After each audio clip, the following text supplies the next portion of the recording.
తీరం నాకు నచ్చింది. చెప్పాలనుకున్న దాన్ని అప్పుడే చెప్పేయాలి. చుట్టూ ఎంతమంది ఉన్నా సరే చెప్పేయాలి. అలా చెప్పి పరువు తీస్తేనే ఇలాంటి వాళ్ళు బాగుపడతారు. వీడని ఏ ప్రయోజనం లే. వీడు ఇలా తయారవడానికి నువ్వే కదా కారణం. మీరు మీ అబ్బాయి గురించి మాత్రం మాట్లాడితే బాగుంటుంది పెద్దనాన్న. ఏంట్రా మర్యాద లేకుండా మాట్లాడుతున్నావు? మీరు నాకు మర్యాద ఇస్తేనే నేను మీకు మర్యాద ఇస్తాను. సారీ చెప్పరా. మీ నాన్న కూడా అన్నతో ఈ విధంగా ఎప్పుడు మాట్లాడలేదు. సారీ చెప్పరా. సారీ చెప్పరా. ఏయ్!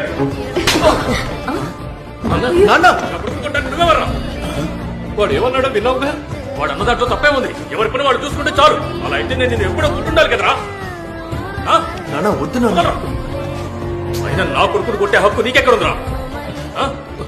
నీ గురించి ఆలోచించి ఆలోచించి నాన్న త్వరగా వెళ్ళిపోయారు తెలుసా. ఆ తర్వాత నాన్న పెట్టుకున్న షాప్ నేనే నీకు ఇచ్చాను. దాంతోనే నువ్వు బతుకుతున్నావు. అలాంటి నువ్వు నా కొడుకుని తక్కువ చేసి మాట్లాడతావా? లేదే ఏంట్రా చుట్టాలందరూ ఉండగా ఎందుకురా గొడవ? అలాగా చెప్పాలనుకున్న దాన్ని అప్పుడే చెప్పేయాలి. చుట్టూ ఎంతమంది ఉన్నా సరే చెప్పేయాలి. అదే కదా ఇంతకు ముందు మీరు నాతో చెప్పారు. అందుకే ఇది ఇప్పుడు చెప్తేనే కరెక్ట్ గా ఉంటుంది. నలుగురు ముందు చెప్తేనే వీడికి బుద్ధి వస్తుంది.